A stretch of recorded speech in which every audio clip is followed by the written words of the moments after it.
معلوم نہیں بابو گوپی ناتھ کی شخصیت در حقیقت ایسی ہی تھی جیسی آپ نے افسانے میں پیش کی ہے، یا محض آپ کے دماغ کی پیداوار ہے؟ پر میں اتنا جانتا ہوں کہ ایسے عجیب و غریب آدمی عام ملتے ہیں۔ میں نے جب آپ کا افسانہ پڑھا تو میرا دماغ فوراً ہی اپنے ایک دوست کی طرف منتقل ہو گیا، صادقے کی طرف۔ آپ کے بابو گوپی ناتھ اور اس میں بظاہر کوئی مماثلت نہیں ہے، لیکن میں ایسا محسوس کرتا ہوں کہ ان دونوں کا خمیر ایک ہی مٹی سے اٹھا ہے۔ آپ کے بابو گوپی ناتھ کو دولت وراثت میں ملی ہے، میرے صادقے کو اپنی محنت و مشقت اور ذہانت کے صلے میں۔ وہ تو شاہ خرش تھے۔ آپ کا بابو گوپی ناتھ بظاہر بدھو تھا، لیکن دراصل بہت ہوشیار اور باخبر آدمی تھا۔ میرا صادق اندر باہر سے بالکل ایک جیسا تھا۔ وہ بدھو تھا نہ چالاک، درمیانے درجے کی عقل و فہم کا آدمی تھا، اپنے کام میں آٹھوں گانٹھ ہوشیار، حساب کا پکا، لین دین کے معاملے میں بڑا بااصول۔ آپ کے بابو گوپی ناتھ کو لٹ جانے میں مزہ آتا ہے، اسے دوسرے کو لوٹنے میں۔ بابو صاحب کو پیروں فقیروں کے تکیوں اور رنڈیوں کے کوٹھوں سے رغبت تھی، صادق کو ان سے کوئی دلچسپی نہیں تھی۔ مگر ان تمام تفاوتوں کے باوجود میں جب بھی بابو گوپی ناتھ کو صادق کے ساتھ کھڑا کرتا ہوں تو مجھے ان کے خد و خال ایک جیسے نظر آتے ہیں، جیسے وہ جڑواں ہیں۔ میں تجزیہ نہیں کرنا جانتا، ہو سکتا ہے آپ جب صادق کا حال مجھ سے سنیں تو اس کو انسانوں کی کسی اور ہی صف میں کھڑا کر دیں، جس میں بابو گوپی ناتھ کی مونچھ کا ایک بال بھی نہ آ سکتا ہو۔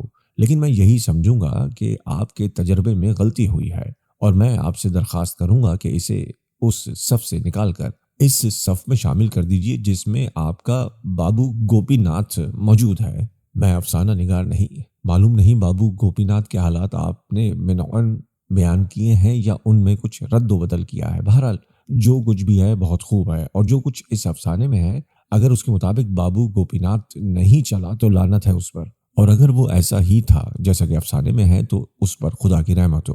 یقین مانیے ایسے لوگ پرستش کے قابل ہوتے ہیں، اور صادق کا شمار بھی ایسے ہی لوگوں میں ہوتا ہے۔ اس سے میری پہلی ملاقات دہلی میں ہوئی۔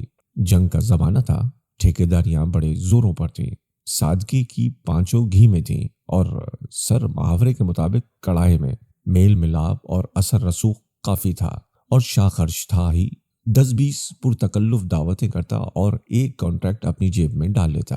ایک بات ہے، بے شک اس نے بہت کمایا، دونوں ہاتھوں سے گورنمنٹ کا مال لوٹا، لیکن اس میں اس نے ان لوگوں کو برابر کا حصہ دیا جن کے ذریعے اس کو اس لوٹ کے مواقع باہم پہنچتے تھے۔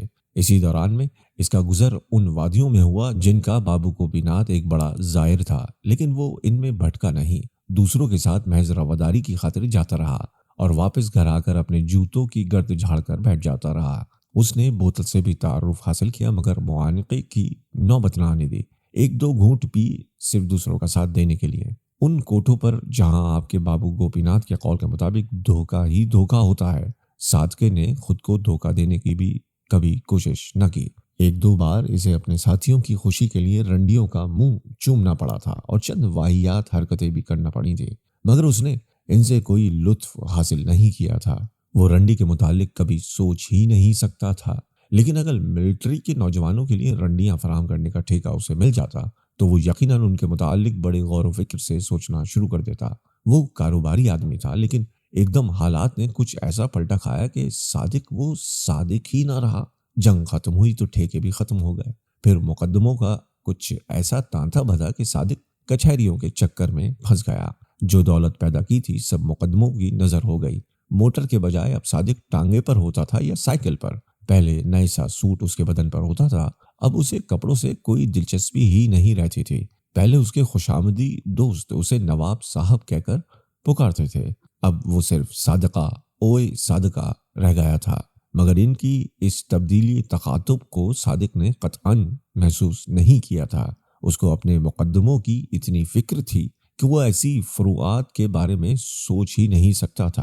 کچہریوں کے اس چکر میں اس نے اپنی مرضی سے بوتل کی طرف ہاتھ بڑھایا اور تھوڑے ہی عرصے میں بڑے دھڑلے کا شرابی بن گیا۔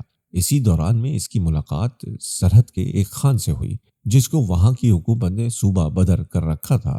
یہ ملاقات رنڈی کے ایک کوٹھے پر ہوئی۔ زندگی میں صادق پہلی مرتبہ کسی انسان کے خلوص سے متاثر ہوا۔ یہ خان اپنے علاقے کا بڑا رئیس تھا، بالکل ان پڑھ مگر جاہل نہیں تھا۔ اس کا دل و دماغ قوم کی فلاح و بہبود کے لیے پوری طرح روشن تھا۔ وہ ایک بہت بڑا انقلاب چاہتا تھا جو ظلم و ستم کو خس و خاشاک کی طرح بہا کر لے جائے۔ وہ چاہتا تھا کہ سرمائے کی لعنت سے دنیا آزاد ہو جائے، دنیا آزاد نہ ہو تو کم از کم اس کا صوبہ آزاد ہو جائے۔ ان خیالات کی پاداش میں وہ اپنے وطن سے باہر نکال دیا گیا۔ میں آپ کی طرح افسانہ نگار نہیں ہوں، مجھ سے حاشیہ آرائی نہیں ہوتی۔ خان کا کریکٹر بھی کم دلچسپ نہیں۔ کسی زمانے میں وہ بڑا پرجوش سرخ پوش تھا۔ اس تحریک سے وابستہ ہو کر اس نے کئی مرتبہ جیل دیکھی، اپنی جائیداد میں سے ہزاروں روپے خرچ کیے۔ جب بٹوارہ ہوا تو وہ مسلم لیگی بن گیا۔ قائد اعظم محمد علی جناح سے اس کو والہانہ عشق ہو گیا۔ مسلم لیگ کی تنظیم کے لیے اس نے اپنی قابل قدر خدمات سر انجام دی، لیکن پھر کچھ ایسے حالات ہوئے کہ وہ جو تعلیم یافتہ تھے اس سے آگے بڑھ گئے اور بڑے بڑے منصوبوں پر جا بیٹھے۔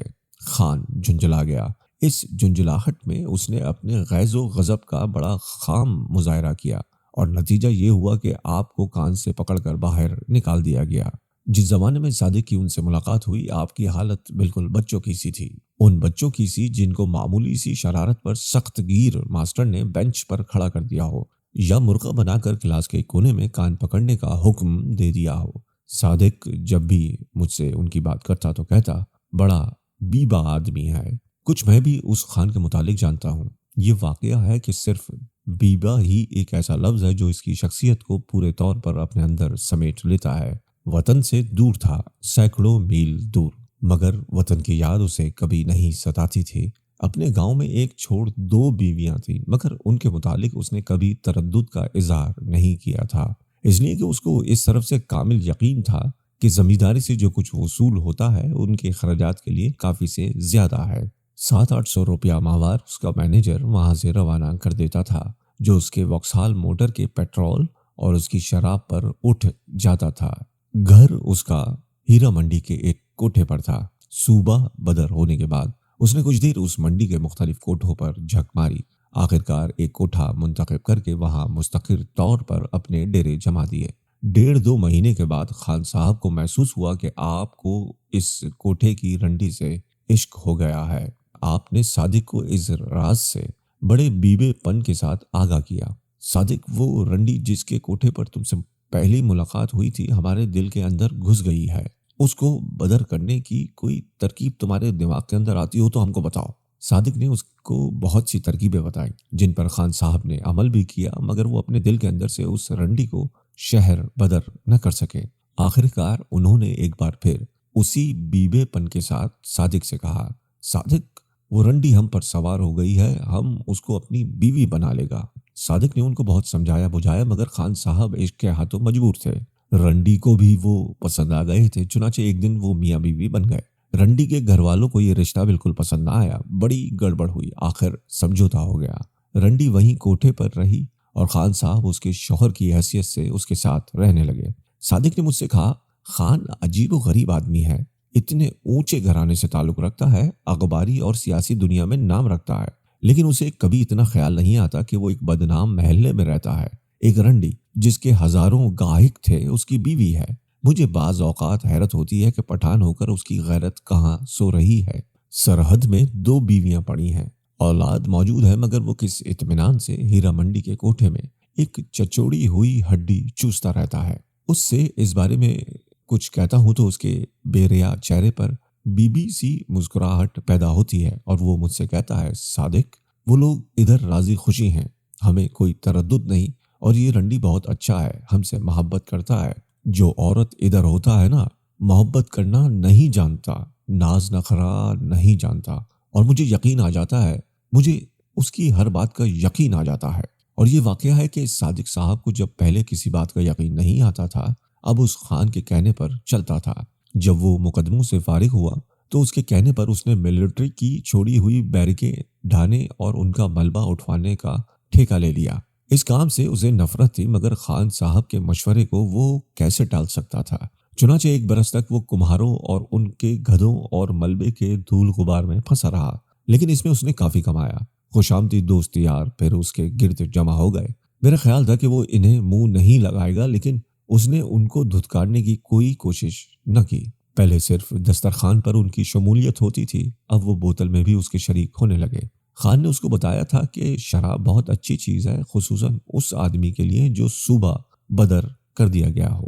بوتل سے منہ لگاتے ہی ایک نیا صوبہ اس کے دل و دماغ میں آباد ہو جاتا ہے، جس میں وہ ایک کونے سے دوسرے کونے تک جہاں چاہے اسٹول پر کھڑا ہو کر باغیانہ سے باغیانہ تقریر کر سکتا ہے، سرمائے کی تمام لغتوں سے اس کو پاک کر سکتا ہے۔ اور پھر رنڈی کا کوٹھا، اس سے بہترین گھر تو اور کوئی ہو ہی نہیں سکتا۔ بیوی گھریلو اور سگی قسم کی ہو تو آدمی اسے گالی نہیں دے سکتا، اگر رنڈی ہو تو گندی سے گندی گالی بھی اسے دی جا سکتی ہے، اس کی ماں کے سامنے، اس کی پھپھی کے سامنے، اس کی چچی کے سامنے، اور اگر اس کا کوئی باپ موجود ہو تو اس کے بھی سامنے۔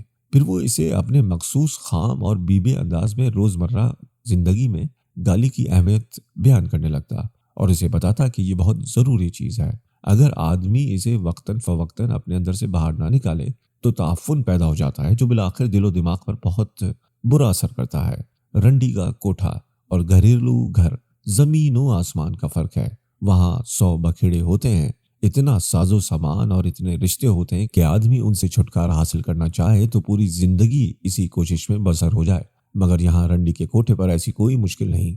اپنا ہل ڈال اور ٹرنک اٹھاؤ، اچکن کاندھے پر ڈالو اور کسی ہوٹل میں جا کر بڑے اطمینان سے طلاق کا کاغذ لکھ کر روانہ کر دو۔ ایک بات اور بھی ہے، رنڈی کو سمجھنے میں اگر دقت محسوس ہو تو اس کو استعمال کرنے والے ایسے کئی آدمی موجود ہوں گے جن کے تجربوں سے فائدہ اٹھایا جا سکتا ہے۔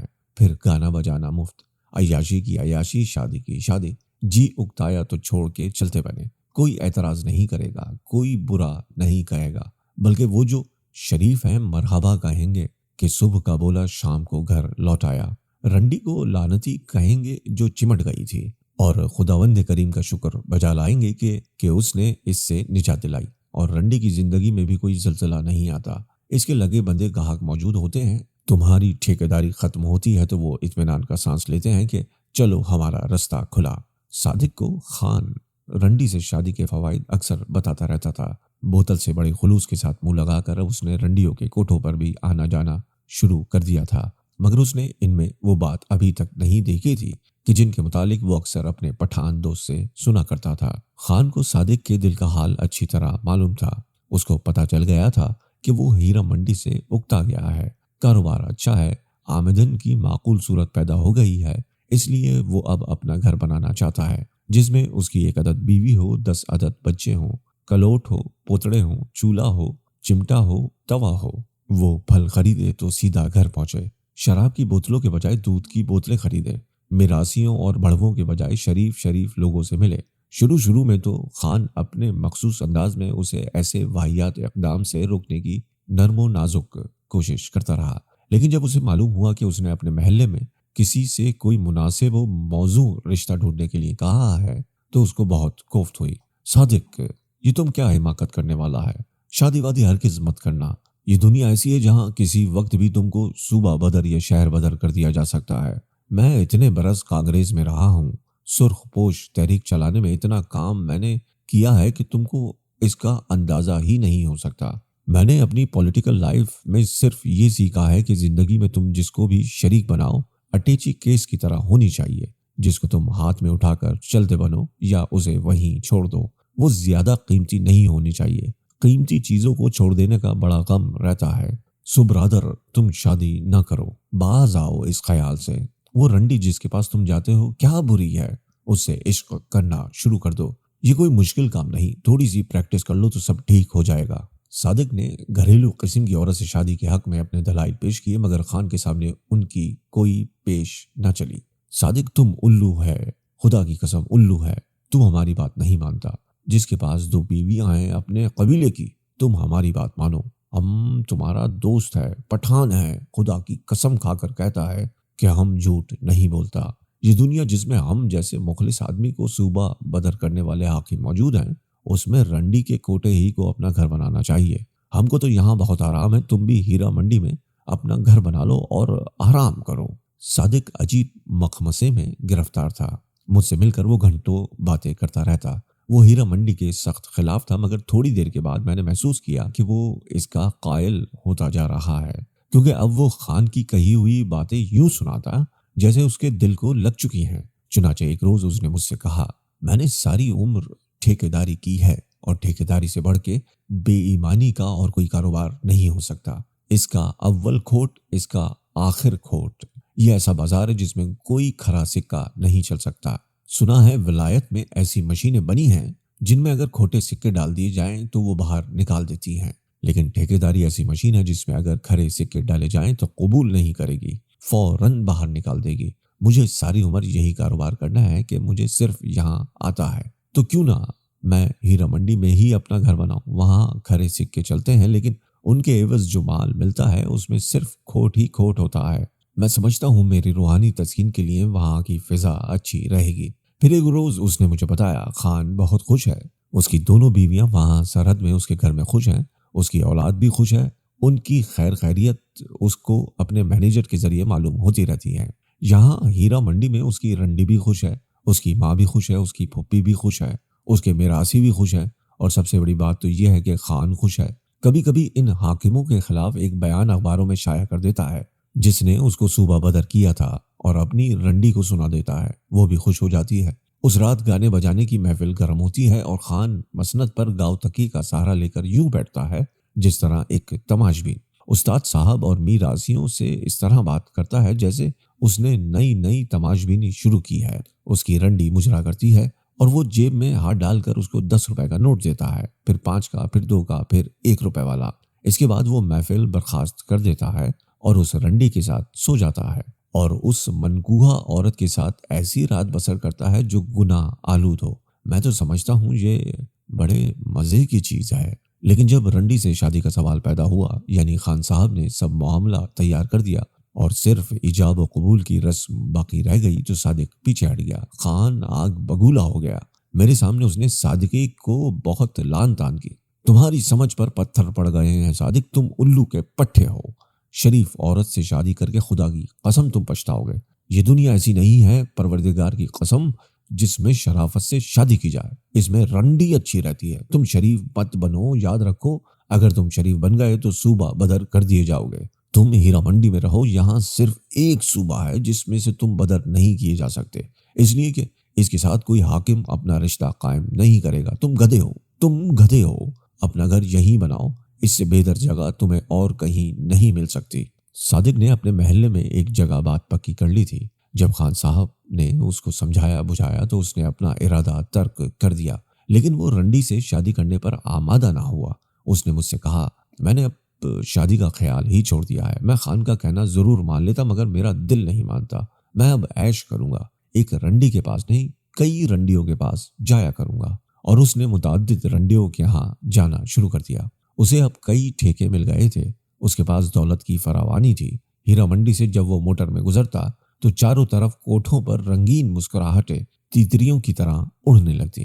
اب وہ پھر نواب صاحب تھا، ہیرا منڈی کا نواب صاحب۔ پورے 3 برس تک وہ کھیل کھیلتا رہا۔ میرا خیال ہے یہ غالباً خان کی اس کوشش کا رد عمل تھا جو اس نے صادق کو اپنے قالب میں ڈالنے کے لیے کی تھی۔ وہ چاہتا تھا کہ وہ اپنے تجربات کا نچوڑ اس کے حلق میں ڈال کر اس کو اپنے جیسا بنا لے، مگر اس کا نتیجہ یہ نکلا کہ صادق ادھر کا رہا نہ ادھر کا۔ وہ پورا اوباش بن گیا، جس راستے سے اس کو نفرت تھی اسی کا انتھک مسافر بن گیا۔ میں نے اس کو بارہا سمجھایا کہ دیکھو صادق، باز آؤ، اپنی جوانی، اپنی صحت اور اپنی دولت یوں برباد نہ کرو، لیکن وہ نہ مانا۔ میری باتیں سنتا اور مسکرا دیتا۔ میری دنیا کھوٹ کی دنیا ہے، اس میں صرف 1/100 حصہ سیمنٹ ہوتا ہے، باقی سب ریت، اور وہ بھی جس میں آدھی مٹی ہوتی ہے۔ میری ٹھیکیداری میں جو عمارت بنتی ہے اس کی عمر اگر کاغذ پر 50 سال ہے تو زمین پر 10 سال ہوتی ہے۔ میں اپنے لیے پختہ گھر کیسے تعمیر کر سکتا ہوں؟ رنڈیاں ٹھیک ہیں، میں نے سوسائٹی کے اس ملبے کا بھی ٹھیکہ لے رکھا ہے۔ ہر روز ایک نہ ایک بوری ڈھو کر ٹھکانے لگا دیتا ہوں۔ وہ بوریاں ڈھو کر اپنی دانست میں ٹھکانے لگاتا رہا۔ میں نے اس سے ملنا جلنا بند کر دیا۔ وہ بہت بدنام ہو چکا تھا۔ اس کو معلوم تھا کہ میں اس سے ناراض ہوں، لیکن اس نے مجھے منانے کی کوشش نہ کی۔ 1.5 برس کے بعد ایک دن اچانک وہ میرے سامنے آیا۔ ایسا لگتا تھا کہ وہ بہت ضروری بات کہنا چاہتا ہے، مگر میں نے اس سے پوچھا، کچھ کہنے آئے ہو؟ اس نے جواب دیا، ہاں، میں شادی کر رہا ہوں۔ کس سے؟ ایک رنڈی سے۔ مجھے بہت غصہ آیا۔ بکو نہیں، اس نے بڑی سنجیدگی سے کہا، میں مجبور ہو گیا ہوں۔ میں چڑ گیا۔ مجبوری کیسی؟ صادق نے سر جھکا کر کہا، اس کے نطفہ ٹھہر گیا ہے۔ یہ سن کر میں خاموش ہو گیا۔ اس سے کیا کہوں، کچھ سمجھ میں نہیں آتا تھا۔ صادقے نے اپنا جھکا ہوا سر اٹھایا اور کہنا شروع کیا، میں مجبور ہو گیا ہوں، شادی کے سوا اب کوئی چارہ نہیں۔ صادق نے اس رنڈی سے شادی کر لی، مگر اس کے کوٹھے کو اس نے اپنا گھر نہ بنایا۔ ان لوگوں نے، یہ رنڈی جن کی روزی کا ٹھیکرا تھی، بہت دنگا فساد کیا، مگر اس نے کوئی پرواہ نہ کی۔ ہزاروں روپے پانی کی طرح بہا دیے اور آخرکار کامیاب ہو گیا۔ اس رنڈی کے بدن سے ایک لڑکی پیدا ہوئی۔ اس کی پیدائش کے 6 مہینے بعد صادق کے دل میں جانے کیا آئی کہ اس نے رنڈی کو طلاق دے دی اور اس سے کہا، تمہارا اصل مقام یہ گھر نہیں، ہیرا منڈی ہے، جاؤ اس لڑکی کو بھی اپنے ساتھ لے جاؤ۔ اس کو شریف بنا کر میں تم لوگوں کے کاروبار کے ساتھ ظلم کرنا نہیں چاہتا۔ میں خود کاروباری آدمی ہوں، یہ نکتے اچھی طرح سمجھتا ہوں۔ جاؤ، خدا میرے اس نطفے کے بھاگ اچھے کرے، لیکن دیکھو اسے نصیحت دیتی رہنا، کسی سے شادی کی غلطی کبھی نہ کرے، یہ غلط چیز ہے۔ معلوم نہیں جو کچھ میں نے بیان کیا ہے صادقے کے متعلق زیادہ ہے یا خان کے متعلق۔ بہرحال مجھے یہ دونوں اسی صف کے آدمی معلوم ہوتے ہیں جس میں آپ کا بابو گوپی ناتھ موجود ہے، اور اس دنیا میں جہاں صوبہ بدر اور شہر بدر کیا جا سکتا ہو، ایسے آدمی ضرور موجود ہونے چاہیے جن کو سوسائٹی اپنے اور اپنے بنائے ہوئے قوانین کے منہ پر تمانچے کے طور پر کبھی کبھی مار سکے۔ مار سکے، مار سکے، مار سکے، مار سکے، مار سکے۔